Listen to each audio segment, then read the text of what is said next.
تھوڑا سا آگے آگے تشریف لے آئیے تاکہ اگر بعد میں کوئی آئے تو اس کو جگہ مل سکے. ایک دفعہ پھر صلوات بھیج دیجیے گا بلند آواز سے.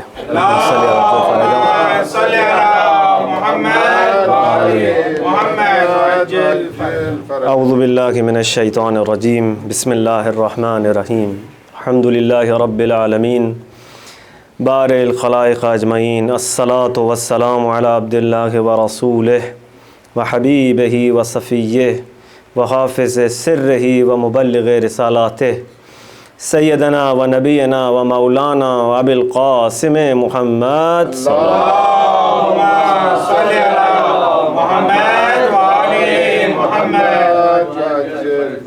وآلہ الطیبین الطاہرین المعصومین سیما بقیۃ اللہ فی الارضین روحی و ارواح العالمین لتراب مقدم الفدا والعان الدائم علی اعدائهم اجمعین. شکر پروردگار عالم کا کہ ہمیں اپنی زندگی میں ایک اور محرم نصیب ہوا. دعا کرتے ہیں بہرحال تجھ سے ہمارے قلوب کو اور ہماری اس مجلس کو نور محبت و معرفت و اطاعت و مودت اہل بیت سے منور فرمائے. بہرحال اپنے خلیفہ اور ہمارے امام کے نور کی ایک خاص کرن مولا کی ایک نظر کرم ہمارے شامل حال فرمائے. توسل ہوتے ہیں بارگاہ سیدہ کونین میں کہ شہزادی اپنے بچوں کے ذکر و فکر میں ہماری امداد فرمائے. ہدیہ درود بی بی کی بارگاہ میں.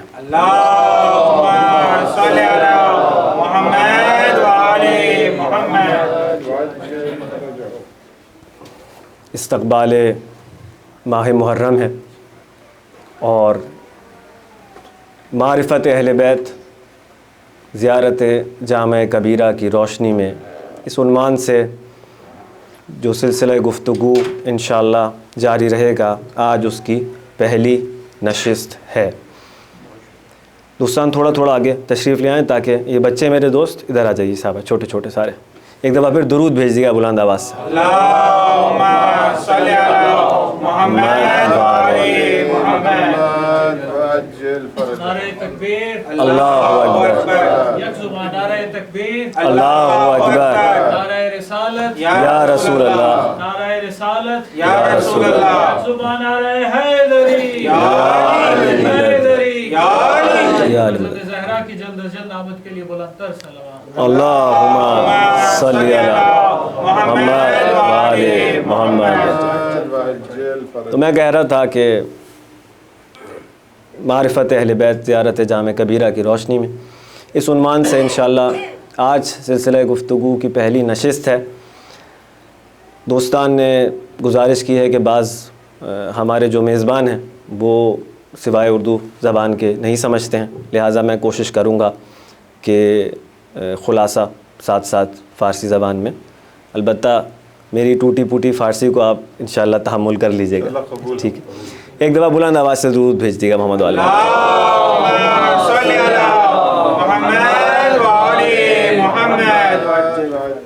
اپنے موضوع کی جو گفتگو ہے انشاءاللہ اس کی طرف بعد میں جائیں گے کیونکہ یہ استقبال ماہ محرم ہے اور اہل بیت کا طریقہ کار یہ رہا کہ اس مہینے کا استقبال وہ گریہ و زاری سے کیا کرتے تھے. بعید نہیں ہے کہ لوگ کہتے تھے کہ ماہ محرم کو چاند کنفرم کرنے کے لیے لوگ چاند نہیں دیکھا کرتے تھے، بلکہ اہل مدینہ کو وہ جو گریہ و زاری کی آوازیں امام جعفر صادق علیہ السلام کے گھر سے بلند ہوا کرتی تھیں، ان آوازوں کے ذریعے سے یہ معلوم ہو جاتا تھا کہ ایام اضحیٰ یعنی ماہ محرم شروع ہو گئے.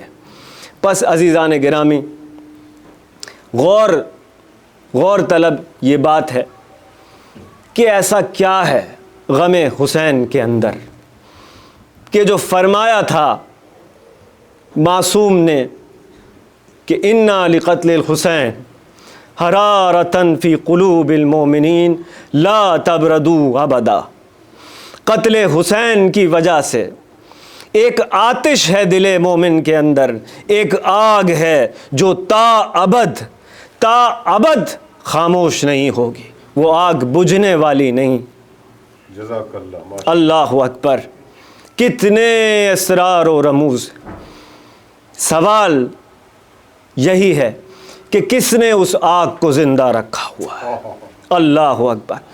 کچھ دن پہلے میں یہ عرض کر رہا تھا کہ غم کتنا ہی شدید کیوں نہ ہو، انسان وقت گزرنے کے ساتھ ساتھ اس غم کو بھول جاتا ہے یا کم از کم شدت میں کمی آتی. آپ کا خونی رشتہ، آپ کا نزدیک ترین رشتہ دار اس دنیا سے رخصت ہو جائے، آپ کتنا اس کا غم مناتے ہیں. ایک برسی منائیں گے انسان اپنے ماں باپ کا، حتیٰ اپنی جوان اولاد کا ایک غم منائے گا. دوسرے سال، تیسرے سال، 4 یا 5 برسیوں کے بعد غم میں وہ شدت نہیں رہے گی. اور یہ تحفہ ہے. ایسا محسوس ہوتا ہے کہ پروردگار عالم نے اپنے بندوں کو تحفتاً یہ چیز دی ہے کہ وقت گزرنے کے ساتھ ساتھ تمہارے زخم بھرتے جائیں گے. اگر یہ زخم اپنی اصل حالت میں باقی رہیں تو انسان کا زندگی گزارنا ناممکن ہو جائے. اس کی نفسیاتی کیفیت، اس کی قلبی کیفیت، اس کو صحیح طرح فکر نہیں کر سکتا، وہ عمل نہیں کر سکتا، زندگی دشوار ہو جائے. تو وہ خدا کہ جس نے اپنے بندگان کے لیے یہ تحفہ قرار دیا کہ وقت گزرنے کے ساتھ اس کے زخم بھر جائیں، اس کا غم کم ہو جائے، وہ آخر کار کیوں اس غم حسین کو کم نہیں ہونے دیتا. ماشاءاللہ. جزاک اللہ. یہ ہے توجہ طلب نقطہ. آپ کیوں تر و تازہ محسوس کرتے ہیں ہر سال اس غم کو؟ اور جیسے آپ کی معرفت بڑھتی جاتی ہے یہ غم بڑھتا جاتا ہے آپ کے اندر. کیا ماشاءاللہ. اور اب اس غم کا دائرہ اہل بیت کے دائرے کو وسیع کرتا جا رہا ہے. یہ عزاداری کس طرح غیروں کو اندر لے کر آ رہی ہے دائرہ اہل بیت تک، آپ ملاحظہ کر رہے ہیں. سوال یہی ہے کہ وہ رحمان و رحیم خدا جس نے اپنے بندوں کے لیے چاہا ہے کہ ان کے اپنے غم محو ہو جائیں، ذاتی غم محو ہو جائیں، وہ کیوں نہیں چاہتا کہ غم حسین ختم ہو جائے؟ وہ کیوں غم حسین کو باقی رکھتا ہے؟ یہ ہے ہمارا سوال. دوسرا قول معصوم کا جس میں فرمایا گیا اِنَّا لِلْحُسَيْن مَحَبَّةً مَكْنُونَةً فِي قُلُوبِ الْمُؤْمِنِينَ. مومن کے دل میں حسین کی پوشیدہ محبت ہے، چھپی ہوئی محبت ہے. پورا سال انسان مصروف ہے، توجہ حسین کی طرف نہیں ہے جس طرح ہونی چاہیے. جیسے جیسے اب یہ توجہ یہ ہے کہ دل ادھر لگا ہوا ہے، ادھر لگا، دنیا میں لگا ہوا ہے، معاش کے مسائل ہیں، بچوں کی طرف سے کوئی پریشانی ہے، ماں باپ کی طرف سے الجھا ہوا ہے یہ دل.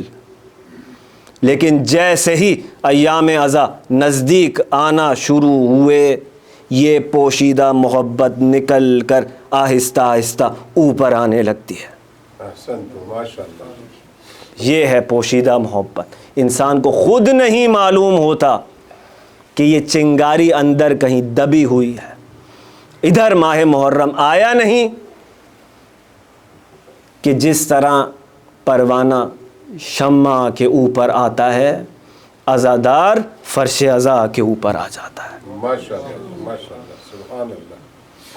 کیا احساس ذمہ داری ہے، کیا احساس ذمہ داری ہے کہ نہیں. پہلا سوال تو یہ ہے کہ یہ محبت چھپائی کس نے؟ کون ہے جو اس محبت کو چھپا کے رکھتا ہے ہمارے دل میں؟ اور کیوں اس نے ہمارے دلوں میں یہ محبت رکھی ہے؟ اور یہ احساس ذمہ داری، یہ وعدہ کیا ہے؟ ایسا محسوس ہوتا ہے کہ کہیں کوئی وعدہ ہے جو ہم نے کیا ہے، اس دنیا میں یاد نہیں آ رہا، کسی اور جہان میں کوئی وعدہ ہے جو ہم نے کہیں کیا ہے. عزیزان گرامی، اپنی خون پسینے کی کمائی دنیا فن کے پیچھے بھاگ رہی ہے، دنیا انٹرٹینمنٹ کے پیچھے بھاگ رہی ہے، خوشی کے پیچھے بھاگ رہی ہے، ہزاروں لاکھوں روپے خرچ کرتے ہیں ڈالرز خرچ کرتے ہیں کہ فن ملے انسان کو. اور یہ عزادار کتنا عجیب ہے جو غم کے پیچھے بھاگ رہا ہے. واہ کیا بات. لاکھوں روپے خرچ کر رہا ہے, زیارت پر جا رہا ہے, عزاداری کا اہتمام کر رہا ہے غم کی خاطر. اس کو یہ احساس ہے کہ کوئی وعدہ ہے جو اس نے کہیں کسی مقام پر کیا ہے. اور تاریخ میں اس وعدے کا اشارہ ہمیں کیا ملا کہ جب صاحب وحی نے اپنی بیٹی کو حسین کی شہادت کی بشارت دی ہے تو ماں نے تڑپ کر ایک سوال کیا تھا. جب کہا تھا اس عظیم رسول نے کہ فاطمہ تمہارا یہ لال بے گور و کفن پڑا ہوگا کربلا میں, غریب الوطنی کی حالت میں شہید کیا جائے گا, تم سب کی قبریں جدا جدا ہوں گی. تو تڑپ کر اس ماں نے یہ سوال کیا تھا, اے بابا جان تو پھر میرے بچے پر روئے گا کون؟ ایک مرتبہ رسول حق نے جواب دیا, فاطمہ مت گھبراؤ, ارے اللہ نے یہ عہد کیا ہے کہ قوم کو لے کر آئے گا جس کے جوان تمہارے جوانوں پر روئیں گے, جس کے بوڑھے تمہارے بوڑھوں پر روئیں گے, جس کے بچے تمہارے بچوں پر روئیں گے. برائے خوشنودی حضرت زہرا سلام اللہ علیہا بآواز بلند صلوات.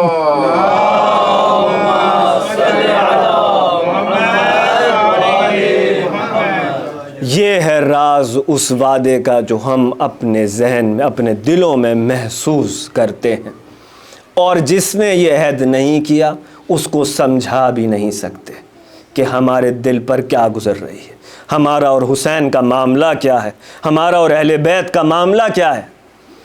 اور ہمیں کوئی ضرورت نہیں ہے کسی کے خوف سے اپنے عشق میں پیچھے ہٹنے کی. جس نے نہیں کیا وہ سوال کرے کہ جب رسول گود میں اٹھا کر رو رہے تھے تو تم کیوں نہیں رو رہے, وہ سوال کرے. برائے دوستان فارسی زبان ها این مطلب رو میخواستم خلاصه کنم. دو تا حدیث رو گفتیم از معصوم قولی نقل شده که فرمودن محبتی هست توی دل مومن که پوشیده هست. بعد سوال کردیم که کی این محبت رو گذاشته, کی این محبت رو نگه می‌داره. بعد قول دوم که نقل کردیم همون قول معروفی هست که انشالله همه اینو شنیدن.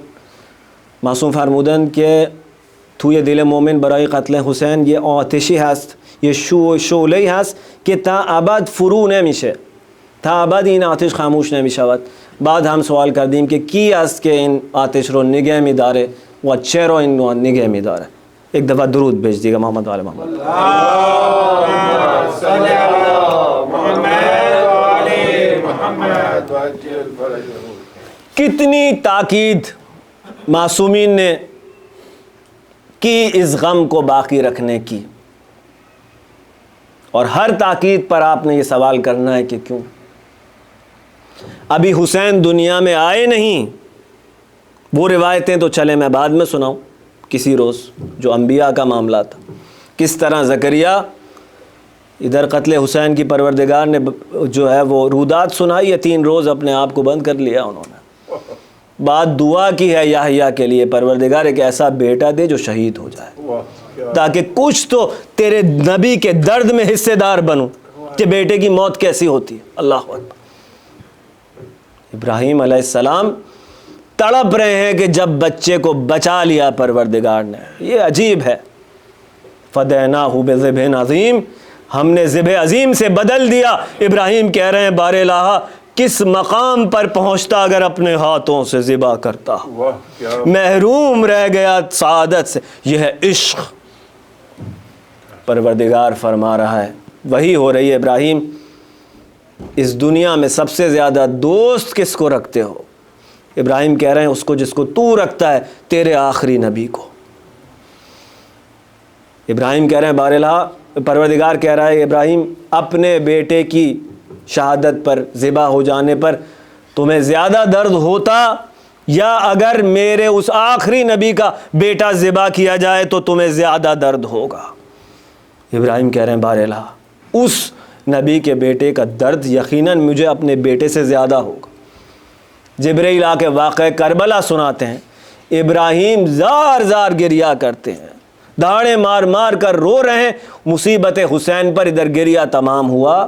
پروردگار نے کہا یہ جو گریا کیا ہے تم نے مصیبت حسین پر، اس کا اجر تمہیں وہی مقام دے رہا ہوں کہ جو تمہیں ملتا اگر اپنے ہاتھوں سے اپنے بچے کو ذبح کرتے تو۔ برائے خوشنودی شہدائے کربلا بآواز بلند صلوات۔ اللہم صلی علی محمد محمد، جزاک اللہ، ماشاءاللہ۔ ابھی شہزادہ دنیا میں آیا ہے، سرکار گود میں لے کے گریا کر رہے ہیں۔ کون نبی گریا کر رہا ہے؟ جس کے لیے پروردگار کہہ چکا وما ینطق عن الہویٰ، ٹھیک ہے، اپنی ہوائے نفس سے بات نہیں کرتا، جو کچھ کہتا ہے وہی ہے، تو جو کچھ کرتا ہے وہ کیسے وہی نہیں؟ ٹھیک ہے نا؟ اس کے لیے کہہ دیا لقد کان لکم فی رسول اللہ اسوۃ، یہ رول ماڈل ہے تمہارا، نمونہ عمل ہے تمہارے لیے، اس کا ہر قول، اس کا ہر فعل۔ تو ہم سے نہیں پوچھو کہ کیوں رو رہے ہو، اپنے گریبانوں میں جھانکو کہ کیوں نہیں رو رہے جب رسول رو رہا ہے۔ جو بھی اس گریے پر انگلی اٹھائے اس کے لیے جواب یہی ہے کہ سنت رسول ہے، سنت رسول ہے۔ پہلی بات تو یہ، فاطمہ زہرا جو خاتون جنت ہے وہ رو رہی ہے حسین پر۔ ابن عباس کہتے ہیں کہ صفین کے راستے میں ایک جگہ رک گئے جناب امیر، اور کہہ رہے ہیں ابن عباس اس جگہ کو جانتے ہو؟ کیا اس جگہ سے، اس مقام سے آشنا ہو؟ ابن عباس کہتے ہیں مولا نہیں، میں نہیں جانتا۔ کہنے لگے اگر جانتے ہوتے تو میری طرح سے روئے بغیر نہیں گزر سکتے تھے۔ عجیب جملہ مولا کائنات نے فرمایا، یہ عشاق کی وعدہ گاہ ہے، اہل عشق کی وعدہ گاہ ہے، یہیں ان کی سواریاں رکیں گی، یہیں ان کے خیمے لگیں گے، یہیں ان کے خون بہائے جائیں گے، یہیں ان کے مزارات بنیں گے۔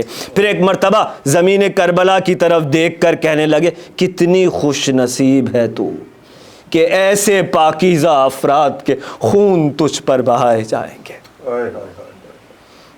ابن عباس کہتے ہیں کہ ایسا گریا کیا امیر المومنین نے کہ ریش مبارک آنسوؤں سے تر تھی، پھر میں نے دیکھا آنسو سینے پر گرنے لگے اور پھر بے ہوش ہو کے زمین پہ گر پڑا۔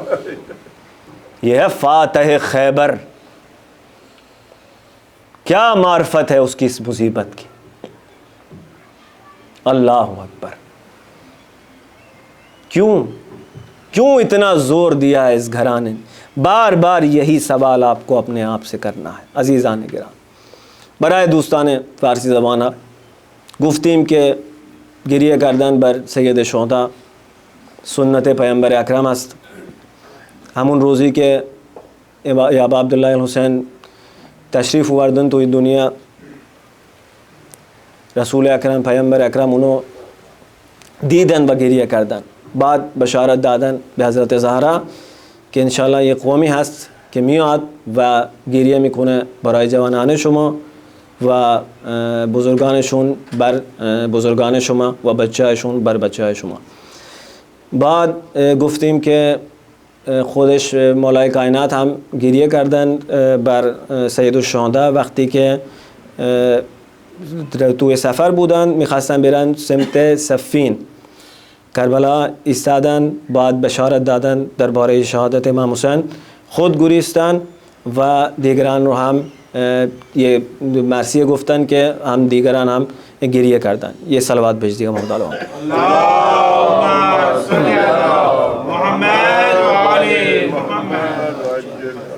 تو یہ سیرت چلتی رہی معصومین کے اندر، سب اپنے اپنے غم بھول کر، کسی نے اسٹریس نہیں دیا کہ ہمارے غموں کو یاد رکھا جائے یا ہمارے غم پہ رونے کا تھا۔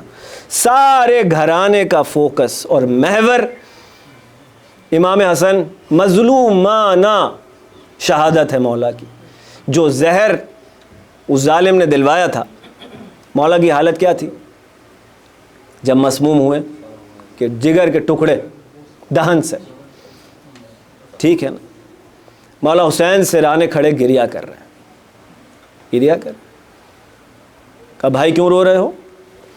کہا بھیا آپ کی یہ حالت دیکھ کر مجھ سے برداشت نہیں ہو رہا.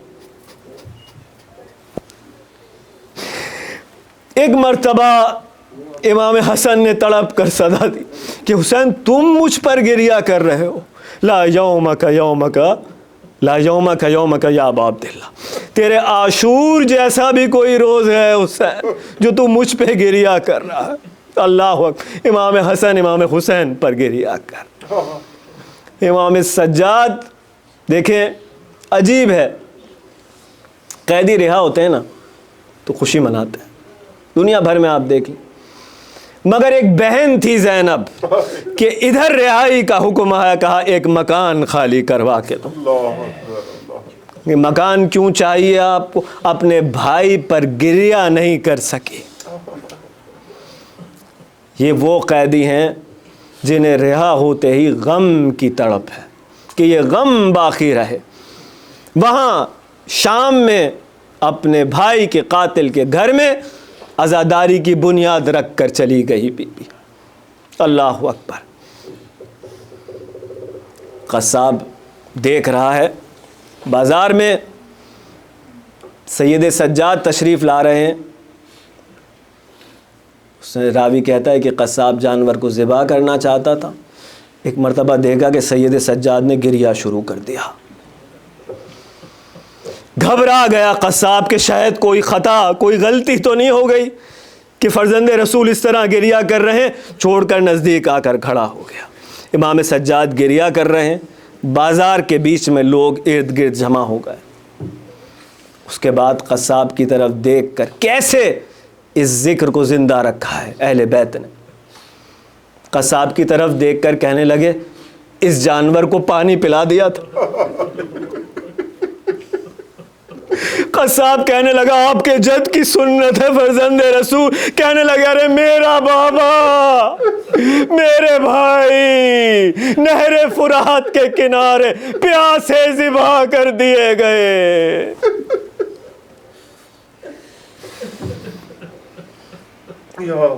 زہری آ کر کہتا ہے کہ اپنے زمانے کا بڑا محدث امام سجاد سے کہ مولا اپنے بیٹے کی شادی ہے، آپ کو دعوت دینا چاہتا ہوں.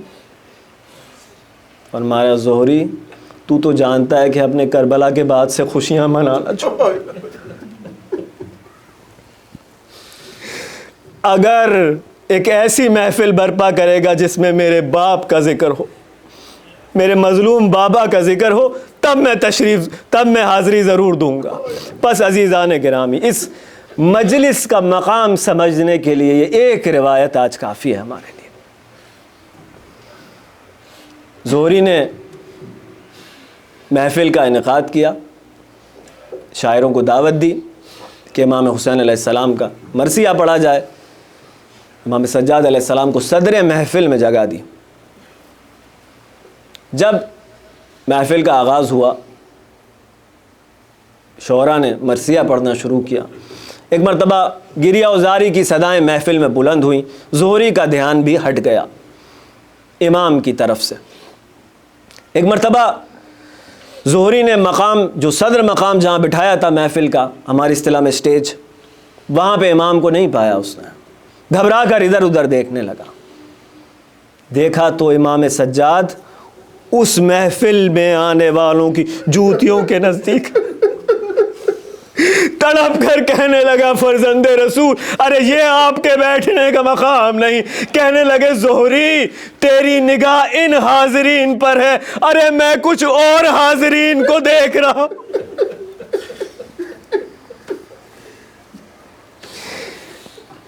حق ہے عزیزان گرامی، یہی حق ہے کہ اس مہینے کا استقبال ہم اپنی آنکھوں سے کریں. امام صادق علیہ السلام شاعر کو دیکھتے ہیں اور دعوت دیتے ہیں. ہم نے سنا ہے کہ تم ہمارے جد حسین کے لیے مرثیے کہا کرتے ہو. شاعر نے کہا جی مولا میں مرثیے کہتا ہوں. کہا کہ آؤ پھر ہمارے گھر میں، ہمیں ہمارے جد کا مرثیہ سناؤ.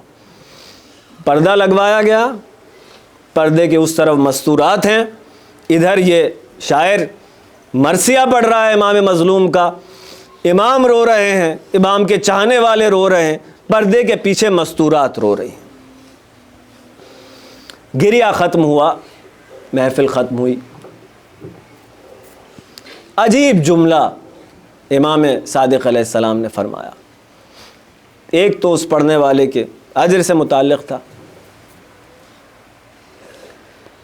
اس کے بعد مولا فرمانے لگے کہ جو گریہ ان حاضرین نے کیا ہے، حاضرین مجلس نے، اس سے زیادہ گریہ ان اہل آسمان نے کیا ہے کہ جو اس مجلس میں شریک تھے۔ اے کاش کہ ہمیں معرفت ہو اس فرش عزا کی، ہم سب کو، مجھے خود بھی، اے کاش کہ فرش عزا کیا ہے۔ خلاصے کنی مطلب رو میخواستیم از سیرت اهل بیت نمونه‌ای میبینیم که چجوری اهل بیت این عزاداری رو نگه می‌داشتن اون موقع، و هر موقعی که مثلا محرم اومده اینها محافل عزا رو برپا کردن. مثلا از سیرت حضرت سجاد گفتیم که اصلا 40 سال هست که بعد امام حسین زندگی کردن، بعد همون وظیفهشون، تنها وظیفهشون، مهمشون همین بوده که عزاداری ابا عبدالله رو نگه می داشتن خود، و یه جایی مشخص نبوده، نه فقط تو خونه، مثلا تو بازار ها، تو کوچه ها، به بهانه ها ذکر امام حسین رو مثلا زنده نگه می داشتن. بعد گفتیم که امام صادق علیه السلام هم این کارو میکردند، بعد شورا رو دعوت کردند محافل مرثیه و مجالس امام حسین رو برپا کردند. ایک دفعہ درود بھیج دیگا محمد وال محمد پر.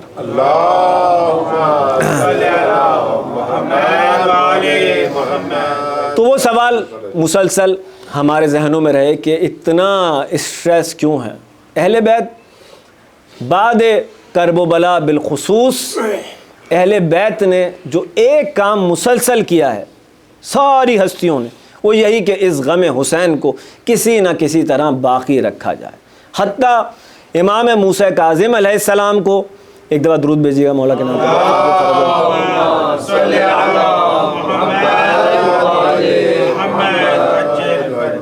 بہت سخت مولا کے حالات ہیں. عزاداری جس طرح میں اور آپ آج آزادی سے برپا کر رہے ہیں، مولا کو یہ فرصت نہیں تھی کہ اپنے جد کو اس طرح سے رو سکیں.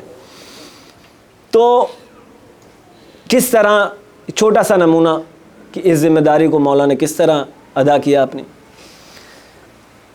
مامون رشید جو خلیفہ ہے، اس نے امام کو ایک دن ایک جلسے میں دعوت دی، کہا کہ سرکاری افسران، سیاسی شخصیات آئیں گی اور آپ اس جلسے میں شریک ہوں، آپ سے ملاقات کرواؤں گا.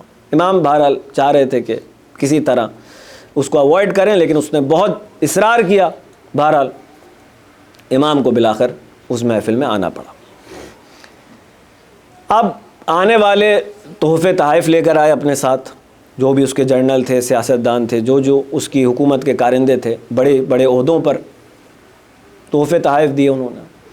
ایک بوڑھا شخص آیا، اس نے کہا کہ فرزند رسول، میری مالی حالت تو ایسی نہیں ہے کہ آپ کے لیے کوئی تحفہ لا سکوں، لیکن میرا باپ شاعر تھا، اس نے آپ کے جد کے لیے ایک مرثیہ لکھا ہے، وہ مرثیہ تحفے کے طور پہ میں آپ کو پیش کرتا ہوں. امام اپنے برابر میں بٹھا رہے ہیں اس کو. وہ مرثیہ سنا، اس سے محفل ختم ہوئی. جو کارندے معمور ہیں امام کی نگرانی پر، ان کو بلا کر کہنے لگے یہ جو تحفے تحائف جمع ہوئے ہیں، خلیفہ سے جا کے پوچھو کہ ان کا کیا کرنا ہے. واپس آتے ہیں، وہ کہتے ہیں کہ خلیفہ کہہ رہے ہیں کہ آپ کو اختیار ہے، جو چاہیں اس سامان کے ساتھ آپ کریں. سارے تحائف کے لیے حکم دیا کہ اس شاعر کے بیٹے کو دے دیے جائیں جس نے ابا عبداللہ کا مرثیہ سنایا. ماشاءاللہ. یہ سخت گھٹن کے ماحول میں امام موسیٰ کاظم علیہ السلام نے ایک چھوٹا سا نمونہ ہے کہ کس طرح اس غم کی اہمیت اجاگر کی ہے. عجیب نہیں ہے کہ امام رضا علیہ السلام فرمایا کرتے تھے اللہم صلی علی محمد وعلی وجل فرجہم،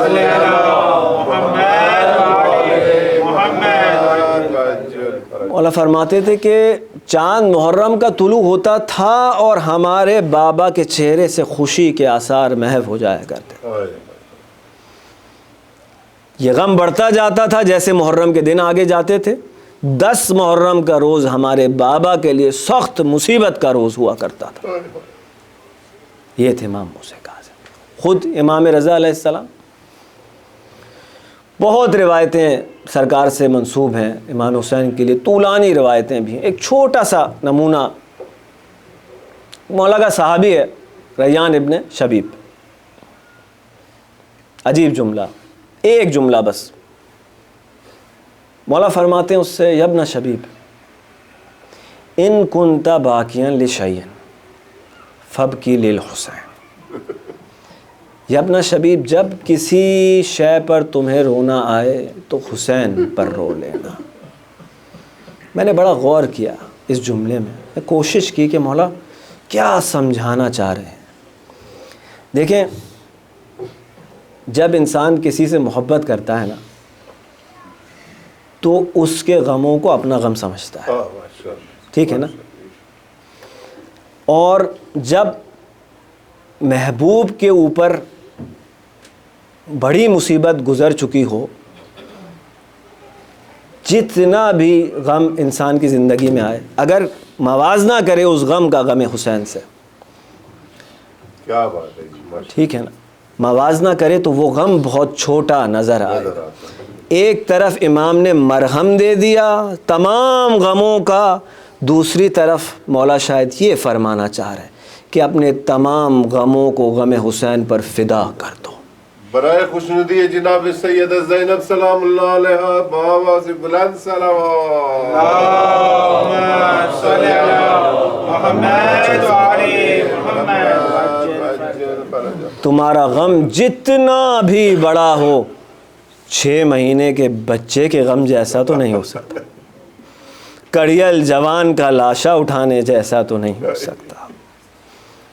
تمہاری بچیوں کو کسی نے تماچے تو نہیں مارے، کسی نے ان کا دامن تو نہیں جلایا، تمہارے یتیموں کو رونے پر سزائیں تو نہیں دی جاتی، تمہاری بہنوں کو رسیوں سے باندھ کر گلیوں اور کوچوں میں تو نہیں پھرایا گیا نا، تمہارے لاشے کو پامال تو نہیں کیا گیا نا. تمہیں یقین ہے کہ اگر مر جاؤ گے تو کسی نہ کسی طرح تمہارے دوست رشتہ دار تمہیں دفن کر دیں گے، تمہیں کفن دیں گے، تمہاری تکریم ہوگی. اللہ اکبر. تو پھر اپنے غموں پر رونا کیسا؟ فابکی للحسین، حسین پر رو لیا کرو جب کسی غم پر تمہیں رونا آئے. اللہ اکبر. اللہ اکبر. منشور ہے عشق و عاشقی کا. اللہ اکبر جو امام رضا دے رہے ہیں. سلسلہ یہ چلتا رہا سیرت معصومین میں، یہاں تک کہ اب امن وقت میں اتنی گنجائش نہیں ہے بہرحال، لیکن خود زیارت ناحیہ جو منسوب ہے سرکار صاحب الزمن سے، صلی علی محمد و آل محمد، وہ اپنے جد کا مرثیہ ہے جو وہ امام عہد غیبت میں پڑھ رہے ہیں. اس کا ایک جملہ جس میں مولا فرماتے ہیں کہ سارا مرثیہ سلام ہی سلام ہے امام حسین پر. بزرگان تو جانتے ہیں سلام ہو اس پر کہ جس کی ریش اس کے خون سے رنگ دی گئی، سلام ہو ان پر جو اپنے وطن سے دور تھے، سلام ہو ان پر جن کو بعد قتل فوراً لوٹ لیا گیا. اللہ اکبر. سلام ہو ان چہروں پر کہ جن کی رنگت سفر کے دوران تبدیل ہوتی رہی. مولا سکینہ کے نیل دیکھ. پھر فرماتے ہیں کہ کاش میں اس وقت ہوتا اے میرے جد مظلوم تو اپنے آپ کو آپ پر نچھاور کر دیتا. ارے میں تلواروں میں جا کر ان کی باڑ میں خود کو جھونک دیتا. اے مولا میں کاش اپنے آپ کو آپ پر فدا کر دیتا. اس کے بعد فرماتے ہیں کہ مگر اب جب وقت نے مجھے آپ سے دور کر دیا ہے تو میں صبح و شام آپ پر آنسو بہاؤں گا، اور وہ آنسو ایسے ہوں گے کہ میں اپنے دل سے خون رویا کروں گا آپ کی مظلومانہ شہادت پر۔ یہ ہے میرے اور آپ کے زمانے کا امام۔ برائے تاجیل امام زمانہ علیہ السلام بآواز بلند صلوات۔ اللہم صلی علی محمد و آل محمد وعجل فرجہم۔ عزیزان گرامی، میں جو مسلسل سوال اٹھا رہا ہوں، اتنا اتنا اتنا اجر، اتنا ثواب اس عزاداری کو ہمیں، مچھلی کو بعض اوقات آپ پانی کی خصوصیات بتائیں نا، اس کے لیے سمجھنا مشکل ہوتا، کیونکہ اس نے اس پانی کے علاوہ کچھ دیکھا نہیں۔ اسی لوگوں میں سے کسی نے کہا آقا صاحب اس کے انتقال کے بعد ہم میں سے کسی نے اس کو خواب میں دیکھا، اور عالم رویا میں اس سے سوال کیا کہ تیرے حساب کتاب کا کیا ہوا، تیرے حساب کتاب کا کیا ہوا؟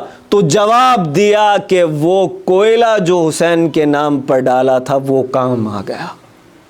سبحان اللہ، جزاک اللہ۔ وہ کوئلہ، میں کہہ رہا ہوں کوئی کام چھوٹا نہیں، ایک تنکا بھی اگر آپ فرش اعضاء کو صاف کرنے کے لیے اٹھا رہے ہیں تو حسین کی ماں دیکھ رہی ہے۔ ماشاءاللہ، نعرہ تکبیر، اللہ اکبر، نعرہ رسالت، یا رسول اللہ، نعرہ حیدری، اور محمد وآل بیت محمد صلوات۔ صلی علی محمد آل محمد۔ جزاک اللہ، ماشاءاللہ۔ اپنی عرائض کو میں ختم کرنا بھی چاہ رہا ہوں، لیکن اب نکات بھی ہیں۔ بہرحال اگر آپ کی توجہات ہیں اور آپ تھکے نہیں ہیں تو ایک دفعہ میں ایک نقطہ اور پڑھوں گا، ایک دفعہ پڑھوں گا۔ محمد وآل بیت محمد صلوات۔ اللہ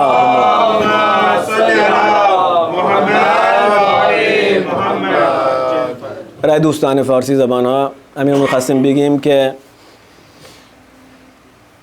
تو انکار ہائی عزاداری هیچ کار غیر مهم نیست، هرچی کوچک باشد مادر حسین میبینه و مینویسد اینو انکار ها رو، و انشاءالله شما یه روزی یک روز خواهید دید این کارها رو و اجر از ایشون انشاءالله خواهید گرفت از این کارها۔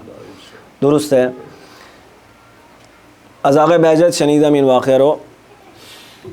رحمت واسعہ ایک کتاب ہے جو پرنٹ ہوئی ہے، آقا بہجت کے مؤسسے نے خود پرنٹ کیا۔ کریڈیبلٹی کسی چیز کی نا اگر جانچنی ہو تو خود ان کا جو انسٹیٹیوٹ ہے اس نے اس کتاب کو پرنٹ کیا، اگر نہ دیکھا ہوتا تو نہ پڑھتا۔ اب بات یہ ہے کہ حسین سب کا ہے، اللہ کی طرف سے ایک تحفہ ہے کل کائنات کے لیے۔ دیکھیں رحمت للعالمین کہا نا اپنے نبی کو، عالمین کے لیے رحمت، صحیح ہے نا؟ اب اس رحمت سے جو استفادہ کرے، یہ تو ظرفیت ہے نا اپنی اپنی۔ اسی طرح حسین ابن علی ہے، جو پھنس رہا ہے مختلف امتحانوں میں، اس کے لیے راستہ حسین نے آسان کر دیا۔ ٹھیک ہے، درد کے ذریعے سے، کیونکہ انسان شاید عقل و منطق و فکر میں مشکل سے بات کو سمجھے، لیکن درد کے ذریعے سے حسین ابن علی انسان کے دل میں داخل ہو جاتے ہیں۔ ماشاءاللہ، جزاک اللہ۔ ٹھیک ہے نا؟ تو آقا بہجت نقل کرتے ہیں کہ ہندو تاجر تھا جس کا یہ وتیرہ تھا کہ ہر سال محرم آنے سے پہلے کچھ رقم اپنے کسی جاننے والے شیعہ کو دیا کرتا تھا اور کہتا تھا یہ میری طرف سے عزاداری میں لگا لیجئے گا۔ دیکھیں بہت سے دوستان نے اس طرف اشارہ کیا ہے کہ عزاداری کے لیے فنڈز کی ضرورت ہوتی ہے، ٹھیک ہے، آسان کام نہیں ہے، اور جن کے مزید ایمبیشنز ہیں کہ اس کام کو اور آگے بڑھایا جائے اور اچھے شان سے کیا جائے، ان کے لیے انشاءاللہ موٹیویشن کے طور پہ یہ واقعہ ہے۔ ایک دفعہ بلند آواز سے درود بھیجیے گا۔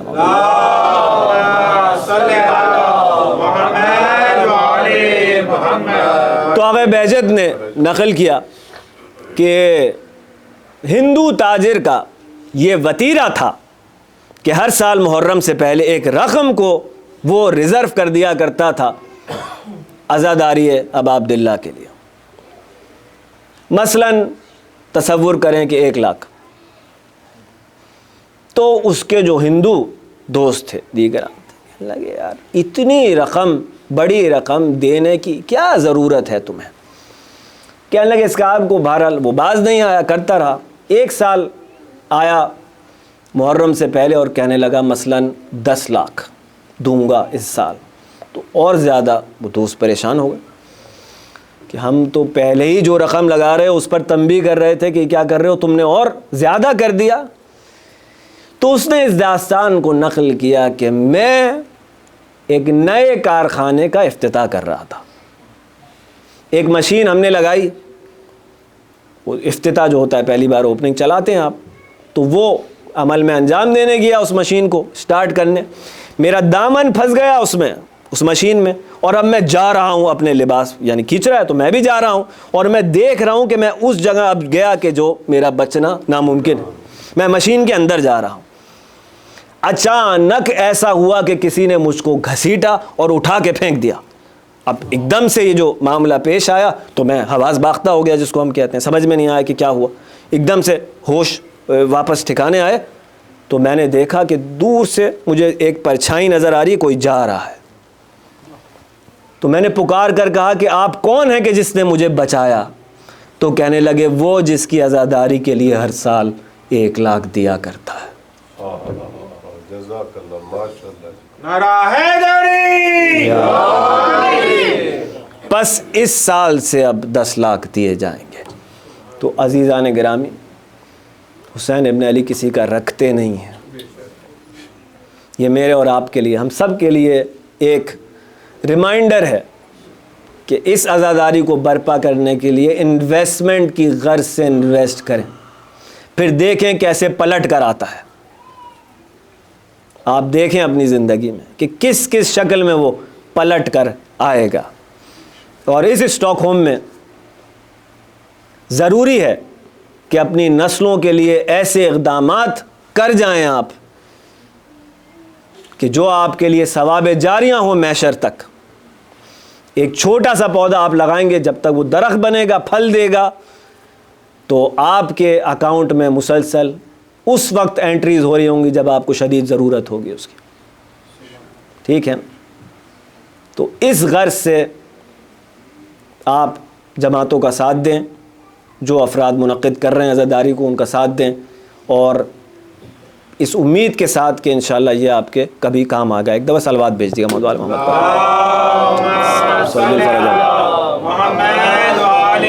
محمد برائے دوستان فارسی زبان. ہاں میخواستم بگیم که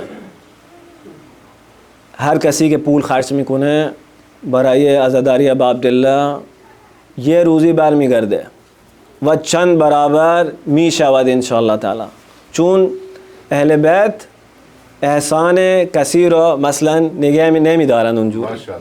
این برمیگرده به شما، یه خیری چند برابر میشه برمیگرده. اینجوری گفتیم. بعد آخرش ہمیں وہ سوال جو مسلسل کر رہا ہوں، کیوں کیوں کیوں کیوں کیوں کیوں اتنی عزاداری عزاداری عزاداری، کربلا کے بعد سے، کربلا سے پہلے سے عزاداری ہے کیا آخر؟ دیکھیں پروردگار کا ایک ایجنڈا ہے، ٹھیک ہے؟ وہ ایجنڈا کیا ہے؟ قرآن کریم میں سورہ توبہ آیت نمبر 33 میں اس نے بیان کر دیا. وہ ایجنڈا یہ ہے کہ وہ اللہ وہ ہے کہ جس نے رسول کو ہدایت اور دین حق کے ساتھ بھیجا. ٹھیک ہے؟ کیوں بھیجا؟ آگے کہتا ہے کہ تاکہ وہ اس کو دوسرے ادیان پر غلبہ عطا کرے. یہ ہے ایجنڈا. کیا ایجنڈا ہے؟ کہ وہ اس دین کو چاہتا ہے کہ غالب کر دے دوسرے ادیان پر، ولو کرہ المشرکون، چاہے مشرکین کو برائی کیوں نہ لگے. ٹھیک ہے؟ اب یہ دین کا جو غلبہ ہے، یہ کیسے ممکن ہے کہ پوری دنیا پر یہ دین جو ہے وہ نافذ ہو جائے؟ یہ اسی صورت میں ممکن ہے کہ جب پوری دنیا کا کنٹرول اس کے خلیفہ کے ہاتھ میں آ جائے. ماشاءاللہ ماشاءاللہ. ٹھیک ہے نا؟ تو ایجنڈا سمجھ میں آ گیا. ایجنڈا اس کا یہ ہے کہ یہ دین غلبہ پائے. کس طرح سے غلبہ پائے؟ کہ اس پوری دنیا کا جو کنٹرول ہے وہ اس کے خلیفہ کے ہاتھ میں آ جائے.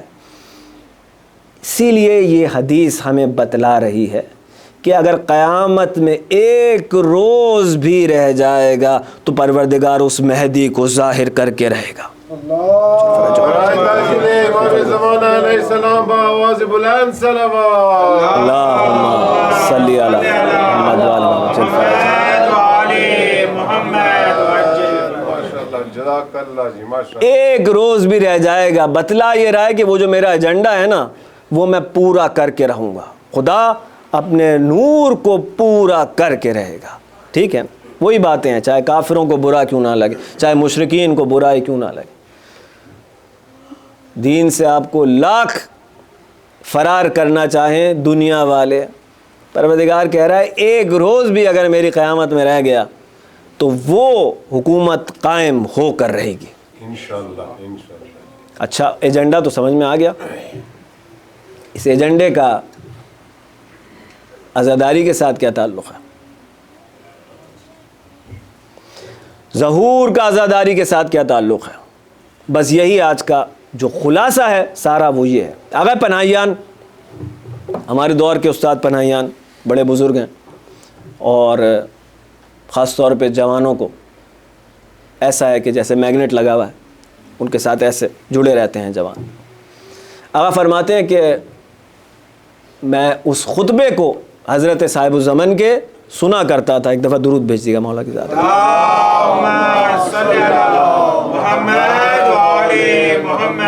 کہ جس میں امام ظہور کے بعد فرمائیں گے کہ اے اہل عالم، میرے جد حسین کو پیاسا شہید کیا گیا.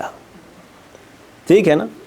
کہ خطبہ سرکار ظہور کے بعد ارشاد فرمائیں گے مکہ میں، خانہ کعبہ میں. تو سوال بہرحال یہ تھا کہ کیوں نام حسین ابن علی کا لیں گے؟ آقا پناہیان کہہ رہے ہیں یہ میری زندگی گزر رہی ہے اس سوال میں کہ کیوں سرکار کا نام لے لیتے آپ، کیوں مولا حسین کا نام؟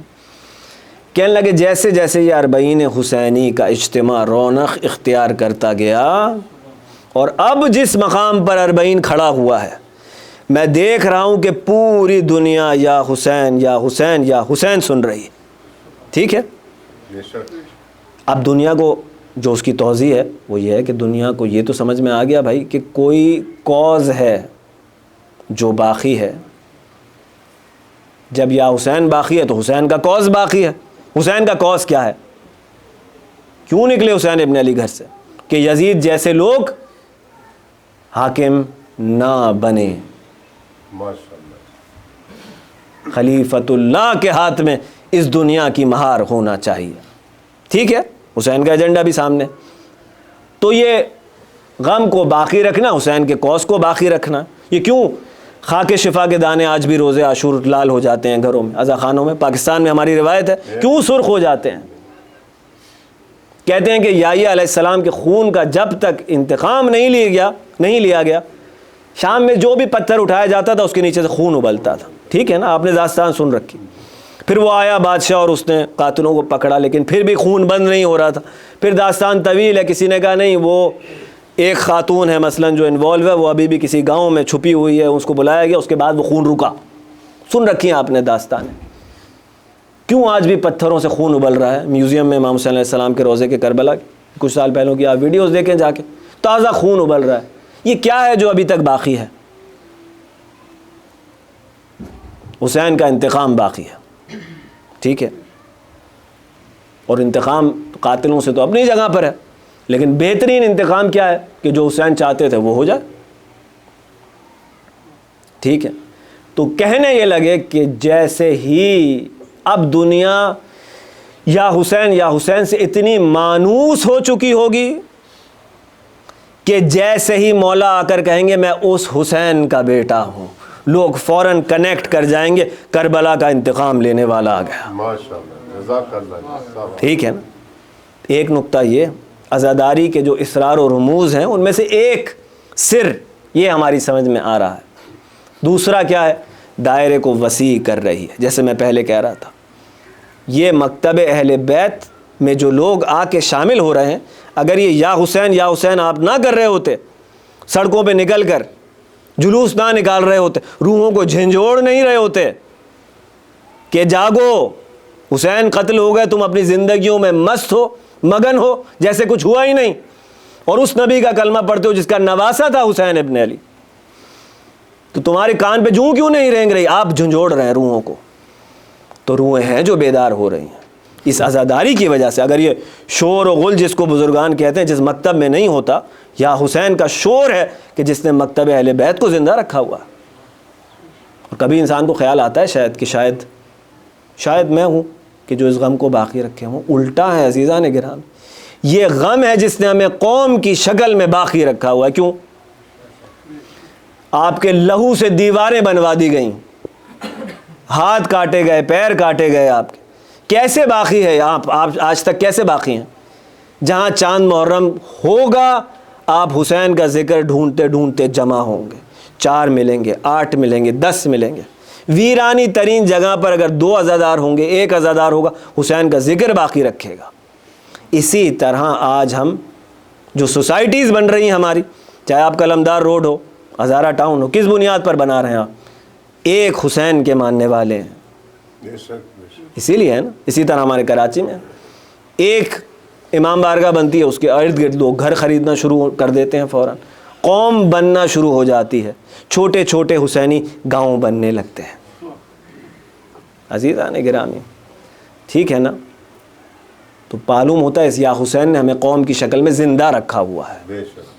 ٹھیک ہے, اب اس دائرے کو وسیع کرتا جا رہا ہے, غیر آ کر مل رہے ہیں, دائرہ وسیع ہوتا جا رہا ہے, صاحب الزمن کا کام آسان ہوتا چلا جا رہا ہے.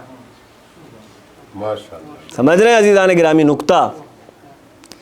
اور بھائی عجیب نہیں ہے یہ بات کہ تصور غیبت جو ہماری نگاہ میں ہے نا, ایکٹیو غیبت اور پیسو غیبت کا جو ڈسکشن ہے, اتنی طویل غیبت کے رازوں میں سے ایک راز کیا ہے کہ وہ غیبت میں کام کر رہے ہیں. وہ کام بڑا ہے, تو وہ ہے کام. کیا ہے سب سے بڑا جو میجر کام ہے؟ وہ ہے کہ ہادی ہے, اس کا کام ہے ہدایت کرنا.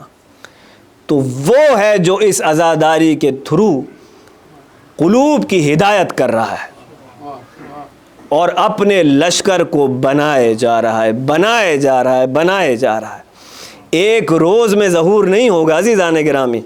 یہ 1250 سال کی محنت مسلسل اسی لیے ہے کہ آج پاکستان میں کم از کم جس طرح سے یا حسین ہو رہا ہے, اور جتنے غیر افراد آ کر حسین ابن علی سے ملحق ہو رہے ہیں. میں عالم دین کا جملہ دیکھ رہا تھا کہ 40 سال میں نے یہ نہیں دیکھا منظر کہ اتنی بڑی تعداد میں. اب وہ شیعہ سنی کا فرق مٹتا جا رہا ہے, اب حسینی اور یزیدی کا فرق آ رہا ہے.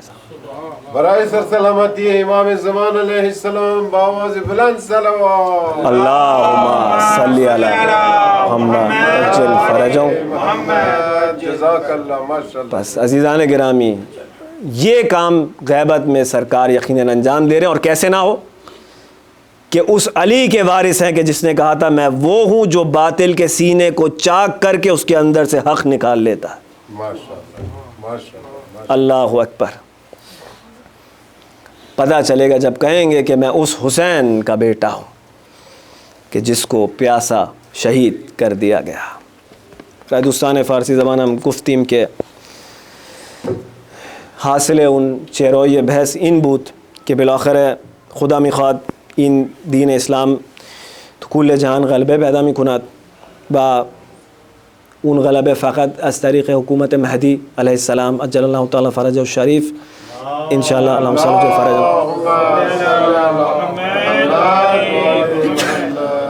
صورت خواهد گرفت و بعد گفتیم که عزاداری این دایره اهل بیت رو داره گسترش میداد.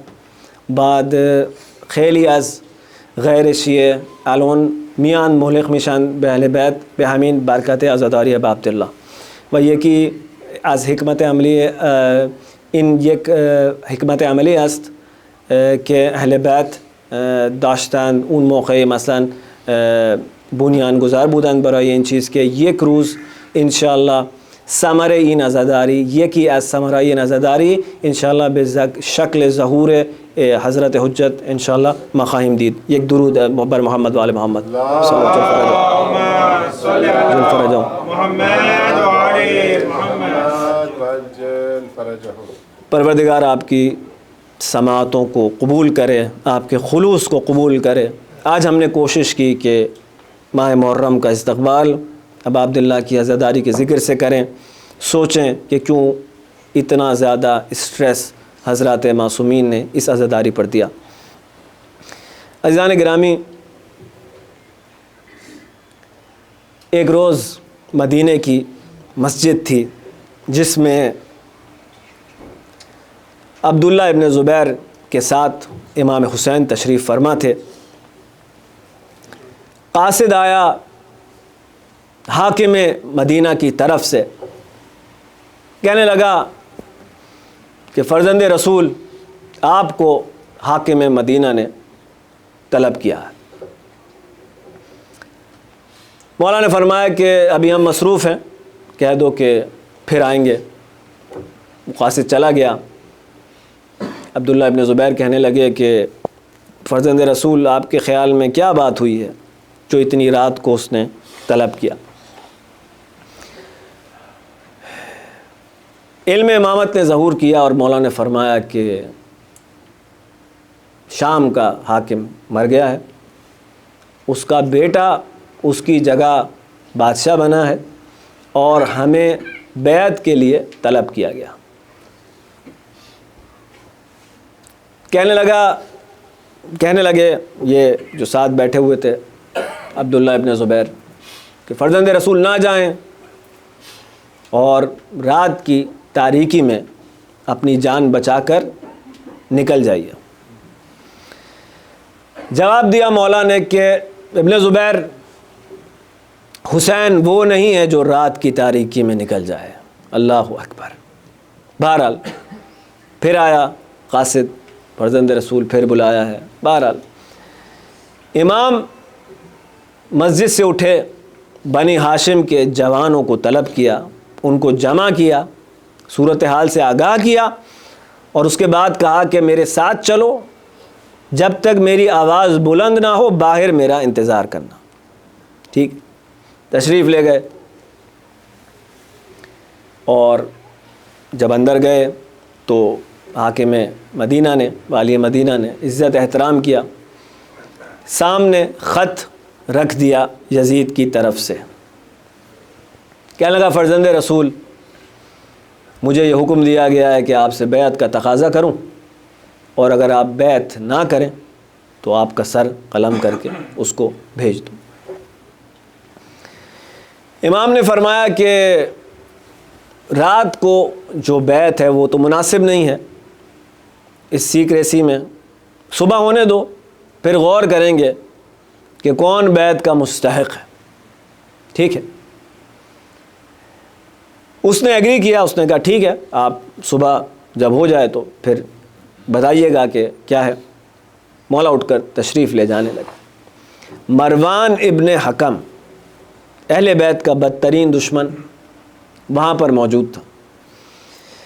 جیسے ہی امام جانے لگے اس نے کہا کہ والی مدینہ سے کہ آج اگر حسین تیرے ہاتھ سے نکل گئے تو پھر تیرے ہاتھ نہیں آئیں گے. بس یہی موقع ہے کہ حسین کا سر قلم کر دے. ایک مرتبہ حسین کو جلال آ گیا، کہنے لگے نیلی آنکھوں والی کے بیٹے کیا تو حسین کو قتل کرے گا. ایک مرتبہ حسین کی آواز بلند ہوئی، نوجوانان بنی ہاشم اندر داخل ہو گئے. جوانان بنی ہاشم اندر داخل ہوئے. سب سے پہلے جو جوان اندر داخل ہوا ہے اس کا نام تاریخ نے لکھا عباس ابن علی.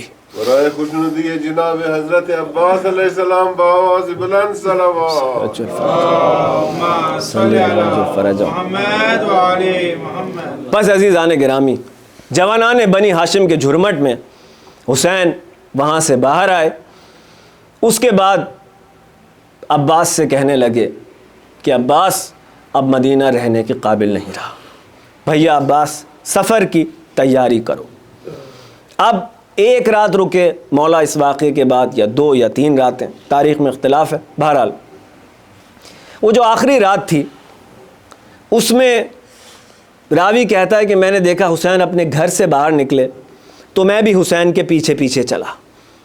میں نے دیکھا کہ قبر رسول پر گئے اور قبر پہ جا کر کہنے لگے کہ نانا مجھے اپنے پاس بلا لیجئے نانا, اب حسین کو اپنے پاس بلا لیجئے, اب آپ کی جدائی برداشت نہیں ہوتی نانا.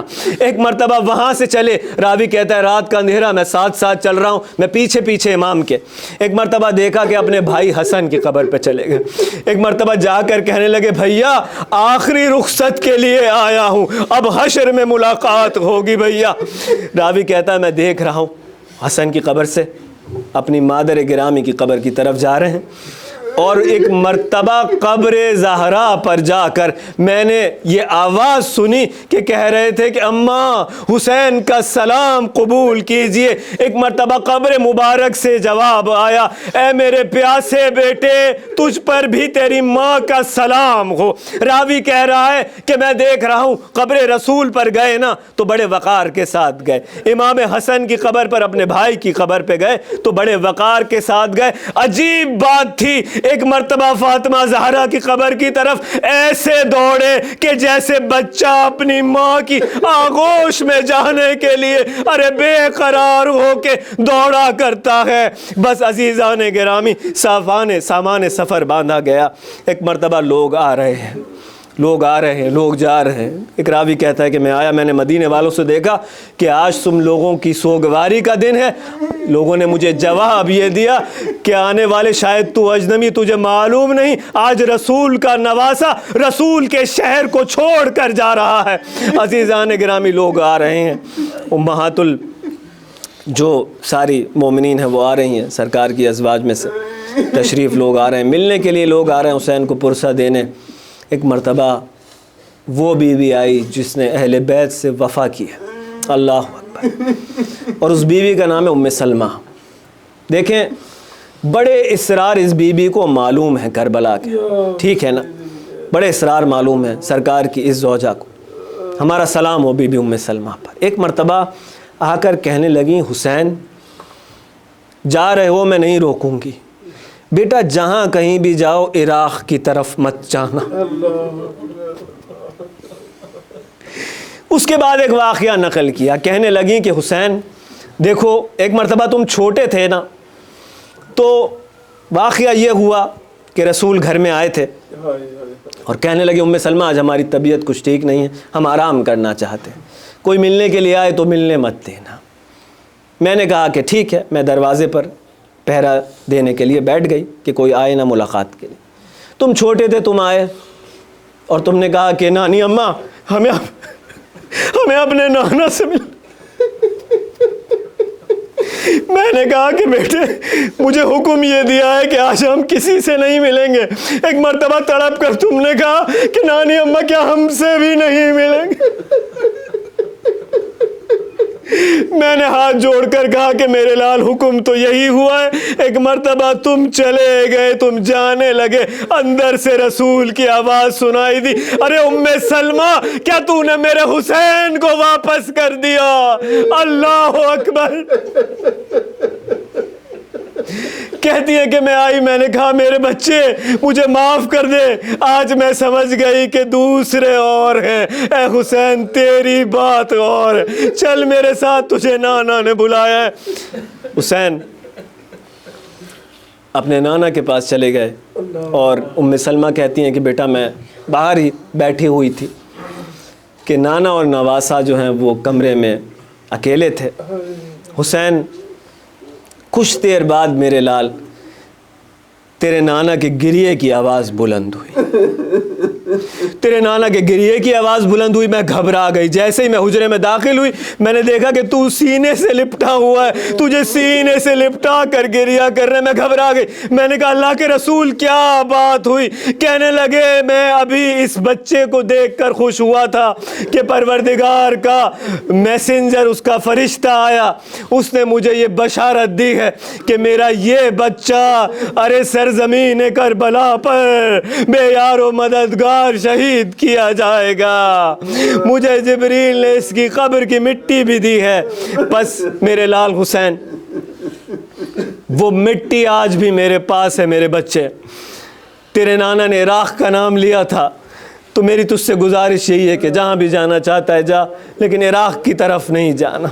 ایک مرتبہ حسین ابن علی نے اپنی 2 انگلیاں بلند کی، اس کے بعد فرمانے لگے نانی اماں ان انگلیوں کے درمیان نگاہ کیجئے کیا دیکھ رہی ہیں۔ ایک مرتبہ ام سلمہ نے کہا حسین ارے ایک لاش دیکھ رہی ہوں جو بے گور و کفن ہے۔ کہنے لگے نانی اماں یہ آپ کے حسین کی لاش۔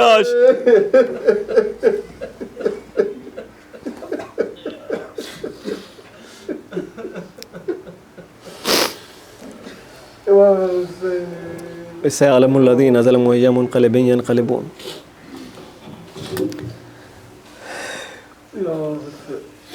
بہرحال ہماری اس کوشش کو، اس عبادت کو اپنی بارگاہ میں قبول فرما۔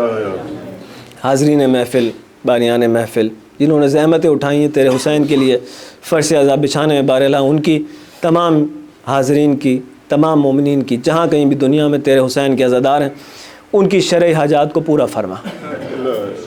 ہم میں سے جو بیمار ہیں ان کو شفائے کلی، شفائے کاملہ عطا فرما۔ ہم میں سے جو مقروض ہیں ان کے قرضوں کو غیب سے ادا فرما۔